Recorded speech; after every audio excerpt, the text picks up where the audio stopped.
Welcome students. Today our topic is digestive system of bird columba for BSc part 3 students. columba यानी कबूतर जिसे कहते हैं हम पिजन भी कहते हैं. कबूतर एक स्थलीय प्राणी है और ये कहाँ मिलता है? ये घरों में, इमारतों में ये घोंसले नहीं बनाता और शाकाहारी पक्षी है. अनाज, दालें, घास, फूलों के बीज आदि खाता है, फलों के बीज. और ये क्या अधिक मात्रा में भोजन ले लेता है, अपना खाता बहुत है. इसलिए इसमें एक भोजन को संग्रह करने का अंग पाया जाता है और इसका जो पाचन है वो भी बहुत ज़्यादा अधिक कुशल पाचन होता है इसका. तो इसकी एलिमेंट्री कैनाल को देखें अपन. आप देखते जाइए. ये है पिजन की एलिमेंट्री कैनाल. आप चित्र में देख के समझते जाइए. जैसे पूर्व में भी हमने एलिमेंट्री कैनाल पढ़ी है दूसरे कोऑर्डिनेट्स की. नंबर 1 है माउथ, मुख. ये चोंच की तरह आगे निकला रहता है और दांत नहीं पाए जाते. नंबर 2 है मुख गुहा या बक्कल कैविटी. लंबी, संकरी और ट्रायंगुलर होती है. मस्कुलर जीभ होती है इसकी. पीछे की तरफ चौड़ी होती है, आगे की तरफ पतली होती है. और पीछे की तरफ ये दो भागों में विभक्त हो जाती है, दो पार्ट्स में. इसमें म्यूकस, श्लेष्म ग्रंथियां पाई जाती हैं और इसमें कभी कभी टेस्ट बर्ड्स भी पाई जाती है, किंतु इनकी संख्या बहुत कम होती है. और इसकी जो माउथ कैविटी के ऊपर पैलेटल फोल्ड पाए जाते हैं, तलवे पर तालु वलन बोलते हैं जिसे. इसकी जीभ में सबलिंगुअल ग्लैंड्स होती हैं और एंगुलर ग्लैंड्स होती हैं. लेकिन ये वास्तव में लार ग्रंथियां नहीं होती.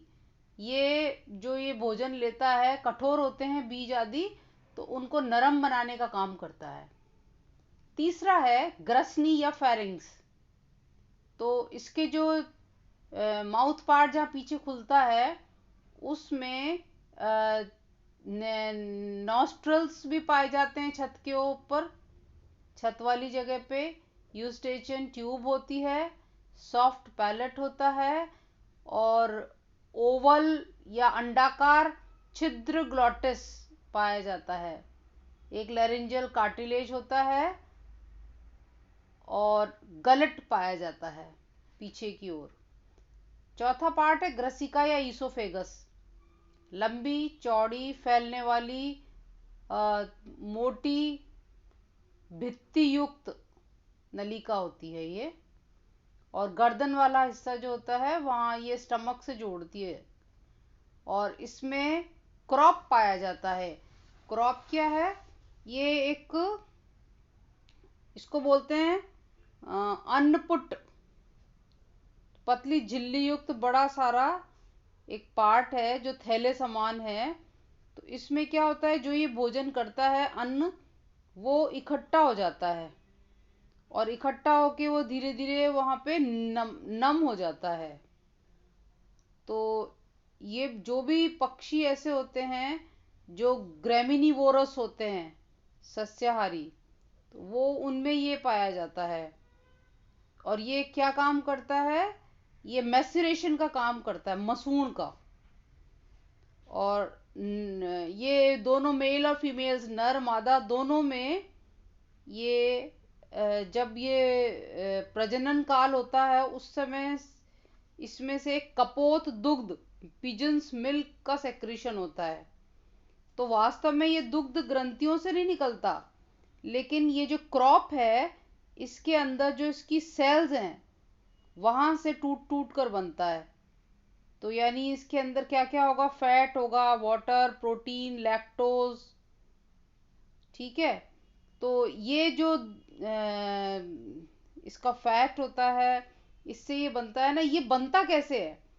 ये जो पिट्यूटरी ग्लैंड है यानी पीयूष ग्रंथि है, वहां से प्रोलैक्टिन नामक हार्मोन निकलता है और वो हार्मोन से एक्साइट होकर के और इस क्रॉप से पिजन्स मिल्क निकलता है। ठीक है। और ये जो क्रॉप है ये म्यूकस भी सेक्रीट करता है, तो जिससे जो भोजन होता है वो नम हो जाता है और पाचन के योग्य हो जाता है। फिफ्थ पार्ट है आमाशय या स्टमक। तो कबूतर में जो आमाशय है ये दो पार्ट्स में डिवाइडेड है। एक प्रोवेंट्रिकुलस अग्र पुरोजठर और दूसरा पार्ट है पश्च पेशणी यानी गिजर्ड। तो जो आगे का भाग है वो छोटा नलिकाकार होता है और इसका डायमीटर बड़ा होता है। इसमें जो डाइजेस्टिव जूस पाचक रस होते हैं उनका सेक्रीशन होता है। उसके पास में ही स्प्लीन पाई जाती है। और जो पीछे का भाग है उसको बोलते हैं पेशणी गिजर्ड। ये कठोर होता है और ये जैसे बाइफोकल लेंस होती है इस प्रकार का दिखाई देता है। आप इसमें देखिए, ये देखिए चित्र में भी आपको अभी दिखाएंगे हम। और जब इसमें क्या होता है ये मस्कुलर होता है बहुत, तो इसमें छोटे छोटे कंकड़ पाए जाते हैं और ये कंकड़ भोजन को पीसने में मदद करते हैं। आपको ये लगेगा कि ये कंकड़ आते कहते हैं, पक्षी खुद इन कंकड़ों को समय समय पर निगल लेता है फिर ये वहां जाके इकट्ठे हो जाते हैं और मसल्स और कंकड़ मिलकर के और भोजन को जैसे पीसते हैं उस प्रकार उसको छोटे छोटे टुकड़ों में तोड़ देते हैं। फिर ये पाइलोरिक वाल्व के द्वारा आगे इंटेस्टाइन में खुलता है। तो सिक्स्थ पार्ट है आंत्र या इंटेस्टाइन। तो आंत्र जो होती है ये वही डिओडनम में और इलियम में डिवाइडेड है। 75 सेंटीमीटर लंबी है, यू आकार की है जैसे कि और दूसरी उनमें कॉर्डेट्स में पाई गई थी। विलाय होती है इसमें जो इसका सरफेस मेम्ब्रेन बढ़ा देती है। और इसमें रेक्टल सीका पाया जाता है, मलाशय सीका। फिर इसका जो ओपनिंग है वो क्लोएका से होता है जो बाहर की ओर। तो क्लोएका में 3 पार्ट्स होते हैं, पहले भी पढ़ा था आपने, कॉप्रोडियम, यूरोडियम और प्रॉक्टोडियम। ठीक है। जैसे ये देखिए आप, ये इस चित्र में देखिए क्लोएका को दिखा रहे हैं, रेक्टम, कॉप्रोडियम, यूरोडियम और प्रॉक्टोडियम। स्फिंक्टर्ड मसल्स होती हैं इसमें। और इसको क्या है, इसमें एक और चीज आप नाम देखेंगे, बर्सा फेब्रिकी। ठीक है। अब ये बर्सा फेब्रिसाई जो है ये क्या है, इसमें क्या होता है, लिम्फ होता है, लिम्फेटिक टिश्यू होता है, लिम्फ भरा रहता है। तो ये जो है इमेच्योर जो पक्षी होते हैं ना, अवयस्क पक्षी, उनमें पाया जाता है। लेकिन जैसे जैसे वो मेच्योर होते हैं, लैंगिक परिपक्वता आ जाती है इनमें, तब ये गायब हो जाता है। तो इसको एक तरीके से क्लोएकल थाइमस, एग्जाम में पूछ सकते हैं आपके, इसको क्लोएकल थाइमस भी कहते हैं।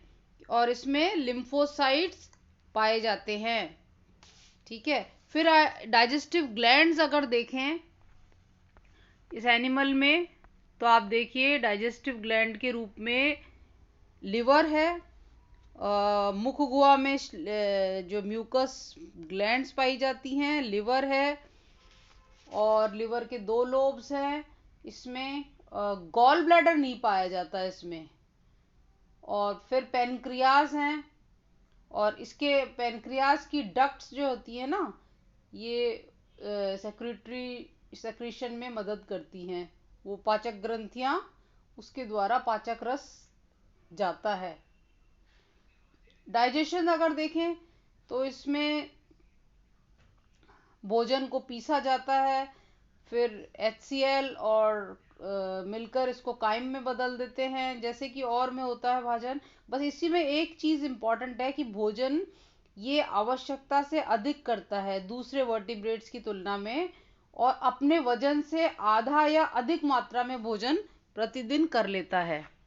अब आप ये देखिए, अपने मुख हुआ जो पड़ी थी ना, इसके अंदर देखिए टंग की स्पेशल कंडीशन देखी थी, ट्रायंगुलर होती है और आगे बीक में तीखी होती है, और upper beak, roof of buccal cavity, internal nares, Eustachian tube, pharynx, opening of oesophagus. ठीक है। फिर आप देखिए क्रॉप में क्रॉप ग्लैंड्स, ये इसकी विशेषता है। फिर आप ये देखिए क्लोएका आपने देख ही लिया था। और इसमें देखिए जो मस्कुलर कितनी जो है इसकी गिजर्ड की जो पोजीशन है वो किस तरीके की है। इस प्रकार हम आज डाइजेस्टिव सिस्टम ऑफ कोलंबा या पिजन समाप्त होता है। थैंक्स।